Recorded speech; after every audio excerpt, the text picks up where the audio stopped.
आसतु आज आम बनैबा हलदी पत्र पिठा बा एंडुरी पिठा। यहाकू साधारणतः हलदी पत्र रे तैयारी करा जाए, तेणु यहाकू हलदी पत्र पिठा बोली कुहा जाइथाय। एही पिठा ओडिशार घरे घरे परिचित एवं यहाकू प्रथमाष्टमी रे मध्य समस्ते तैयारी करिथांती। यह खाइबा को बहुत सॉफ्ट और स्पंजी लगी थाए एवं यार टेस्ट मध्य बहुत बढ़िया आसी थाए। तो चलंतु स्टार्ट करिबा। तो यही पिठा बनैबा पाई मु घरे थिबा चा पीबा कप रे गुटे कप बिरी नै जाइछि एवं यहाकू भलो भाबरे मु पानी रे धोई देउछि। बिरी को 3-4 थर धोइबा परे देउछि। यार मैला पानी एक पात्र रे भलो पानी देई बिरी सबु देई देई यहाकू मु बुतरे नेउछि। एबे आमे सेही समान कप रे 3 कप अरुआ चाउल नै जिबा एवं चाउल को मध्य भलो भाबरे 3-4 थर धोई देई यार मैला पानी सबु तक फिंगी देबा एवं से चाउल ऊपर भलो पानी देई यहाकू बुतुरेबा पाई छाड़ी देबा। उभय बिरी और चाउल को 2 ରୁ 3 घंटा पर्यंत आपण बुतुरेबा पाई छाड़ी देबे। मु 3 घंटा गला परे बिरी और चाउल को छाणी नै जाइछि एवं यहाकू मु एका सांगरे ग्राइंडिंग करी नेउछि। मु अलगा अलगा यहाकू ग्राइंडिंग करू नाही, एका सांगरे मु यहाकू ग्राइंडिंग करी नेउछि। तो बिरी और चाउल को आपण छाणी की नै छिबे एवं बिना पानी रे यहाकू ग्राइंडिंग करिवे।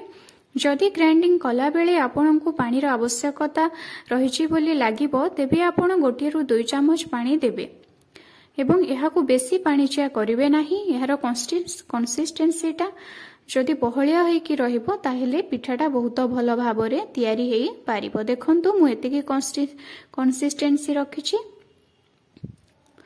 एही भली भाबरे आपण बाटी नेबे। एबे आमे बिरी और चाउल बटा को एक पात्र को काढी आनिबा। देखंतु मु काढी नेउछि। काढी सारिबा परे आमे गोटे चामच साहाय्य रे बा हाथ साहाय्य रे एही बिरी और चाउल बटा को भलो भाबरे मिक्स करिबा। यहाकू आमे गोटे डायरेक्शन रे बुलाइबा, जहा द्वारा कि बिरी और चाउल भलो भाबरे मिक्स होई जिबे। एबे एहा ऊपर घोडणी दे यहाकू आमे 8 ରୁ 10 घंटा पर्यंत फर्मेंट हेबा पई छाडी देबा। यहाकू आपण एक गरम जगह रे रखंतु, जहा द्वारा यहा शीघ्र फर्मेंट होई पारिबो। 8 ରୁ 10 घंटा गला परे देखंतु केमिति यहा फर्मेंटेशन होईछि। अधिक समय पर्यंत मध्य यहाकू फर्मेंटेशन हेबा पई छाडीबे नाही, नहले यहा आंबिळा लागि पारे।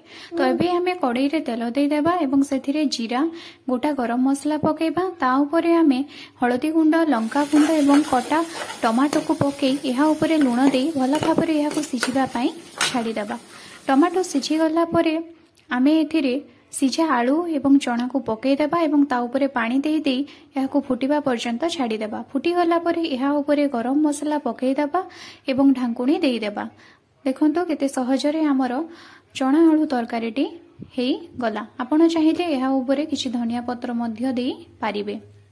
एबे आमे पूरा प्रस्तुत करि नेबा। तो एथि पई मु कड़ाई रे 1 ରୁ 2 चामच पानी देई देइछि, जहा द्वारा कि गुड़ पकेइले गुड़ तळे लागिबो नाही। एबे गुड़ को मु कोरी नेइछि एवं एथिरे पकेई देउछि एवं गुड़ मेल्ट हेबा पई छाडी देउछि।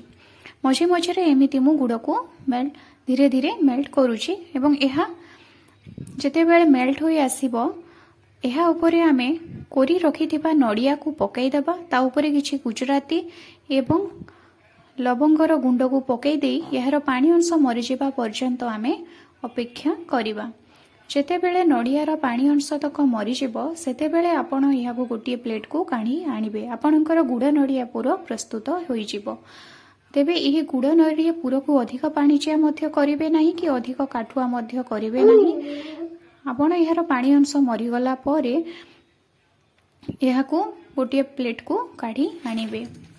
एबे चलंतु आमे पिठा बनैबा। तो एथि पई मु हळदी पत्र सबु को धोई नेछि एवं खंड खंड करी काटी नेछि। तो प्रथमे आमे कोन करिबा ना, हळदी पत्र ऊपरे जो हमर बटा प्रस्तुत करिथिबा ताहाकू धीरे धीरे देई देबा। अधिक मध्य देबे नाही, नहले बाहर को बाहरी जिवार संभावना रहिछि। एवं एहा ऊपरे आमे जो गुड़ नडिया पूरा प्रस्तुत करिथिबा ताहा देई देबा। एमिति देई सारिबा परे धीरे धीरे आमे हळदी पत्र को एमिति मुड़ी देबा। देखंतु एभଳି भाबरे आपण धीरे धीरे मुड़ी देबे। आउ थरे देखि नियंतु एमिति आण दे सारिबा परे यहा ऊपरे आमे गुड़ नडिया पूरा को देई एमिति मुड़ी देबा। मोड़ी सारिबा परे आमे हळदी पत्र को नै जो स्टीमर रे आमे बा इडली झांझ रे आमे सिझाइबा सेथिरे एमिति भल भाबरे रखी देबा। 15 मिनिट पर्यंत सिझाइबा परे यह होई जिवो। चापी चापी आपण देबे नाही, जेमिति एयर सबुआडे बाजुथिबो सेही भली भाबरे छाडी छाडी देबे, जहा द्वारा कि 15 मिनिट मध्य रे मध्य यह सिझी जिवो। 15 मिनिट गला परे आपण सेही छांचुणी रो ढांकुणी खोली देखिबे यह सिझी जाइथिबो। एबे यहा को काढी आपण ठंडा हेबा पर्यंत टिके अपेक्षा करिवे, तापरे आपण काढिबे एवं खाइबे। बहुत बढ़िया टेस्ट आसीबो।